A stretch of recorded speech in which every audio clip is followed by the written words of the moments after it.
আরবিতে বলে আল মুআতাদুন, সীমা লঙ্ঘনকারী ব্যক্তিকে আল্লাহ তাআলা পছন্দ করেন না। লিমিট ক্রস করলে আল্লাহ তাআলা পছন্দ করেন না। লিমিটকে কেউ যদি ওভারস্টেপ করে, ক্রস করে, আল্লাহ তাআলা পছন্দ করেন না। সীমা লঙ্ঘনকে তিনি মোটেও পছন্দ করেন না। এবং মজার ব্যাপার হচ্ছে, আল্লাহ কেউ কোনো অন্যায় করলেই সাথে সাথে পাকড়াও করেন না, কেউ ভুল করলেই আযাব দেন না, কেউ নাফরমানি করলেই আযাব পাঠান না। আল্লাহ অনেক সময় দেন, অনেক সময় দেন, শুধরে যাবার অনেক টাইম সে পায়। তারপরও যখন সে লিমিট ক্রস করে তখন আল্লাহ ধরেন। আল্লাহ সব সময় ধরে না, ধরলে ছাড়ে না।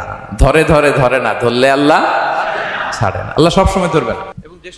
এবং যে সমস্ত জাতিগোষ্ঠীকে এই পৃথিবীতে আল্লাহ তাআলা আযাব দিয়ে ধ্বংস করেছেন, তাদের স্টোরি যদি আমরা খেয়াল করি, আমরা দেখব যে তাদেরকে আল্লাহ অনেক সুযোগ দিয়েছেন ভালো হওয়ার, শুধরে যাওয়ার।